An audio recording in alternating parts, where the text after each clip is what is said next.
108 MLA-മാർ അങ്ങ് UP-യിൽ സ്വന്തമായിട്ടുള്ള പാർട്ടിയാണ് അഖിലേഷ് യാദവിന്റെ സമാജ്വാദി പാർട്ടി.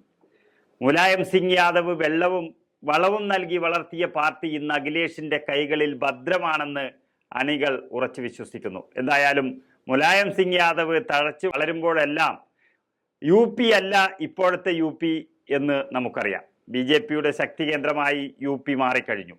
BJP-യെ പൂട്ടുക എന്നതാണ് അഖിലേഷിന്റെ മുന്നിലുള്ള പ്രഖ്യാപിത ലക്ഷ്യം. എന്നാൽ കൂടെ നിൽക്കുന്ന MLA-മാരിൽ ചിലർക്ക് ചാഞ്ചാട്ടം തുടങ്ങിയത് അഖിലേഷിന്റെ സമാധാനം കെടുത്തിയിരിക്കുന്നു. പാർട്ടി എടുക്കുന്ന തീരുമാനത്തിനൊപ്പം നിൽക്കേണ്ടതിന് പകരം ഒഴിഞ്ഞുമാറി നടക്കുന്ന MLA-മാർ പണി തരുമോ എന്നതാണ് അഖിലേഷ് യാദവ് ഉറ്റുനോക്കുന്നത്. കഴിഞ്ഞ ദിവസം രാജ്യസഭാ തെരഞ്ഞെടുപ്പ് ചർച്ച ചെയ്യാൻ വിളിച്ച യോഗത്തിൽ നിന്ന് 8 MLA-മാരാണ് മാറി നിന്നത്.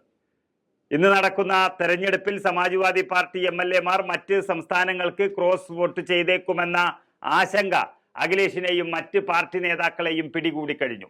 സമാജ്വാദി പാർട്ടി MLA-മാരായ രാകേഷ് പ്രതാപ് സിംഗ്, അഭയ് സിംഗ്, മഹാരാജ് പ്രജാപതി, വിനോദ് ചതുർവേദി, രാകേഷ് പാണ്ഡെ, മനോജ് കുമാർ പാണ്ഡെ, പൂജ പാൽ, പല്ലവി പട്ടേൽ എന്നിവരാണ് പാർട്ടിയുടെ അത്താഴ വിരുന്നിൽ പങ്കെടുക്കാതെ മാറി നിന്നത്.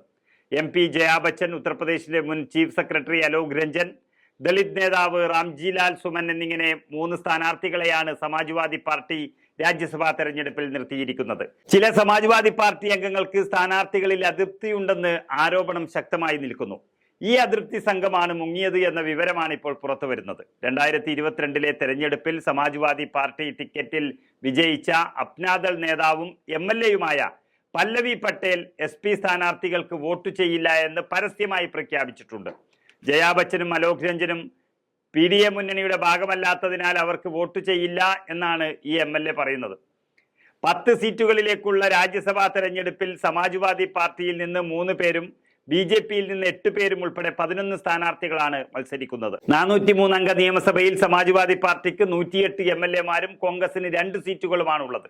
അതേസമയം ജയിലിൽ കഴിയുന്ന 3 MLA-മാർക്ക് വോട്ട് ചെയ്യാൻ കഴിയുമോ എന്ന ചോദ്യവും ബാക്കി നിൽക്കുന്നു.